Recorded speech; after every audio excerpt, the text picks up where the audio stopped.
মামুনকে বাঁচাতে সবাই এগিয়ে আসুন। এই লাশ আর কি ঢাকা নিয়ে এই চিকিৎসাটা করবো আর কি। এখানে কিছু টাকা দিলাম, ঠিক আছে? টাকাটা আপনি রাখেন, মানে এটা রাখেন, টাকা রাখেন। বর্তমানে ওর যে অবস্থা, ওরে যে চিকিৎসা করছেন, এখন তো আর আরো ভালো উন্নত চিকিৎসা করার দরকার, কিন্তু ওরে বাড়িতে কি কারণে রাখছেন? আগে মানে টাকা পয়সা অল্প কিছু খুয়ে লেছি, এমন আর আমার আর্থিক অবস্থা নাই, এমন টাকা নিতে পারি, এখন আমি টাকা লেগে টাকা নিতে পারি না। ও আচ্ছা, মানে ওর পিছনে অনেক টাকা খরচ করছেন, এখন যে অবস্থায় আছে ঢাকা নিতে পারছে, কিন্তু আপনি পারতেছেন না আর্থিক অবস্থার কারণে। হ্যাঁ, কেন্দ্রের একটু খবর। ভাই একটু দেখান আপনার যে কি অবস্থা, আপনি আগে ছিলেন কিরকম আর বর্তমানে কিরকম আছেন।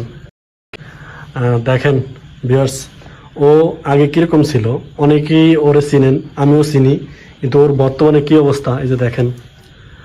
ওর চিকিৎসা করতে পারতেছে না টাকার কারণে, যার কারণে এই যে আন্টিও আছে আপনাদের সামনেই বললো, এবং এই যে আমাদের মিরাজ ভাই আছে, তো ওনারাও সবাই এগিয়ে আসে ওর কারণে। মানে আমার চোখে হিসাবে পানি পড়তেছে, আমি যা প্রকাশ করতে পারতেছি না ওর এই অবস্থা দেখে।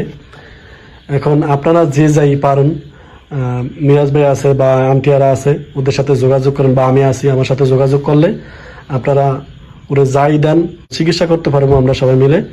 তো আশা করি সবাই এগিয়ে আসবেন। এই লাশ আর কি ঢাকা নিয়ে এই চিকিৎসাটা করবো আর কি। এই 2 বছর পর্যন্ত তার যাই ছিল সব ওর পিছনে খরচ করছে। আচ্ছা, এই আন্টিদের যা ছিল সবে 2 বছর পর্যন্ত ওর পিছিয়ে খরচ করছে। এখন যে ঢাকা নিয়ে একটু চিকিৎসা করবো ওই ক্ষমতাটা নাই। এখন আমরা উদ্যোগটা নিছি, ভাই ব্রাদার যারাই আছে ওরা সবারই সহযোগিতা চাচ্ছি, এটা নিয়ে ওরা আর কি ঢাকা নিয়ে আমরা একটা উন্নত চিকিৎসার ব্যবস্থা করবো। তো যে যাবারে সবার জায়গা থেকে সবাই একটু সহযোগিতা করে।